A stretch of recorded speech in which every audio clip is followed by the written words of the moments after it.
Cuando escuchamos hablar sobre los nazis y la Segunda Guerra Mundial, inmediatamente pensamos en Adolf Hitler y en los millones de judíos, gitanos y cualquiera que no fuera de raza aria, que fueron víctimas de uno de los crímenes y discriminaciones más crueles del mundo.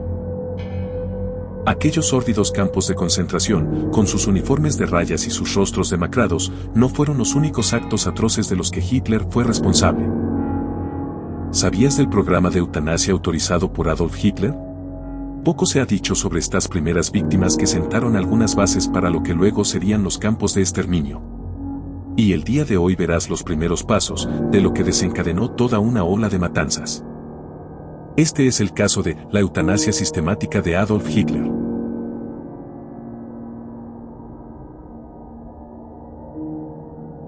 Todo empezó, aproximadamente, a finales de 1938, cuando un padre le escribió a Hitler pidiendo que le hicieran eutanasia a su hijo, Gerhard Kriegsmark, quien era ciego y tenía discapacidad física.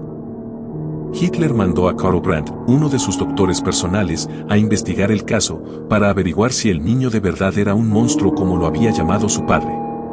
Si era verdad, entonces le daba autorización para hacerle la eutanasia, aunque era algo ilegal en el momento, por lo que se tomaron medidas para que no se supiera la verdad.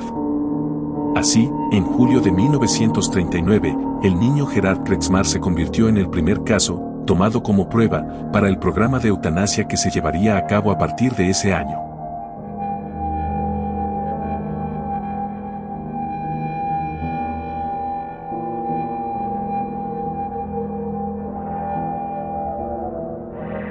Los nazis, en especial Hitler, pensaban que las personas con discapacidades no merecían vivir, los llamaban Lebensumwerten Lebens, vida indigna de ser vivida.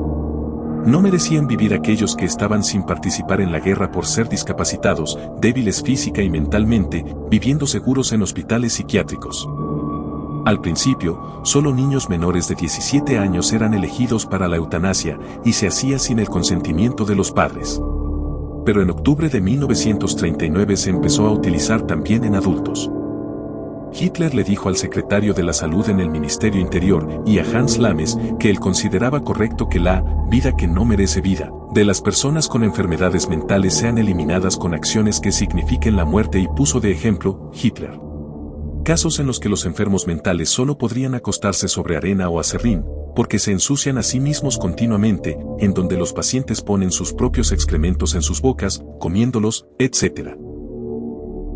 Lo normal era que a los niños que iban a matar les administraran veneno, drogas, y luego dijeran que murieron por causas naturales. Pero hubo un doctor, el doctor Hermann van Muller, que desarrolló un método que según él era más simple y económico. Él no utilizaba químicos, pues decía que era un desperdicio utilizarlo en los discapacitados y en los niños judíos. Su método simple era hacerlos morir de hambre. Les privaba por completo, de una manera no gradual, de alimentos, y esperaba que murieran de desnutrición. Asimismo, evitaban que los opositores al programa de eutanasia tuvieran pruebas de envenenamiento o químicos utilizados para las matanzas. Estas criaturas, los niños, naturalmente representan una carga para las personas saludables. No los matamos con venenos, inyecciones, etc., pues entonces la prensa internacional y ciertas personas de Suiza tendrían material para criticar, juzgar, tomar acción, tal vez. No, nuestro método es más simple y más natural, como puedes ver. A este, dijo mientras mostraba a un niño, le quedan solo 2 o 3 días. Un tiempo después empezaron a implementarse cámaras de gas en algunos hospitales o centros médicos, utilizados con el propósito de matar a las personas discapacitadas. La primera vez que se utilizó gas para matar a los discapacitados fue en 1940, en la Centro de Eutanasia Brandenburg. Se utilizó gas de monóxido de carbono puro, método que según sostuvo Karl Brandt, fue un avance en la historia de la medicina. Hubo mucha resistencia a estas matanzas, en especial por parte de personas católicas o por los mismos familiares de personas que habían sido asesinadas o que podían ser asesinadas. Algunos doctores estaban en contra, y los que eran lo suficientemente valientes, incluso ayudaban a que no se llevaran a los pacientes que podían ser elegidos para el programa. Muchas familias decidieron sacar a sus familiares de los hospitales, doctores ayudaban para que les dieran de alta, o algunos falsificaban los datos médicos, para que no entraran en el cuadro de criterio que tomaban en cuenta al elegir a los pacientes que iban a matar. Los nazis creían que de esta manera podían limpiar los genes de las personas.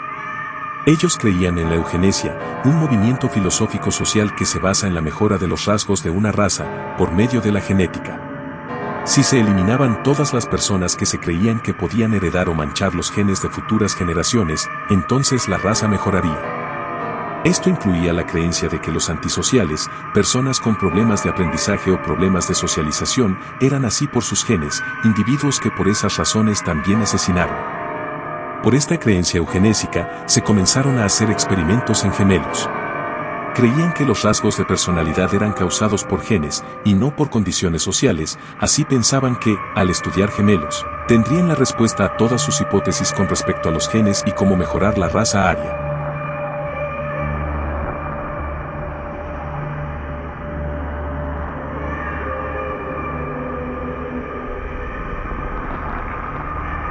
En total, unas 70.000 personas murieron, en la etapa inicial, por el programa de eutanasia, entre 1939 y 1941, y las muertes continuaron casi hasta el final de la guerra. En el procedimiento del Tribunal Militar Internacional de Nuremberg, 1945 a 1946, se calculó que el número total de víctimas era de 275.000 personas, según datos de la Enciclopedia del Holocausto.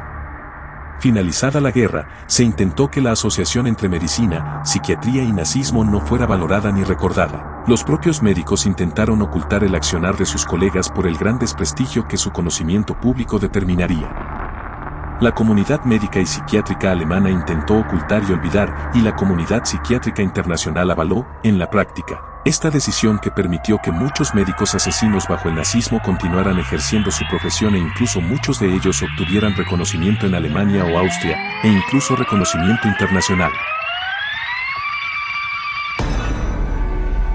Si el video te gustó, dale like y comparte con tus amigos, suscríbete al canal para más videos así, comenta algo, me encantará leer tu comentario, sígueme en mis redes oficiales Facebook, Twitter e Instagram.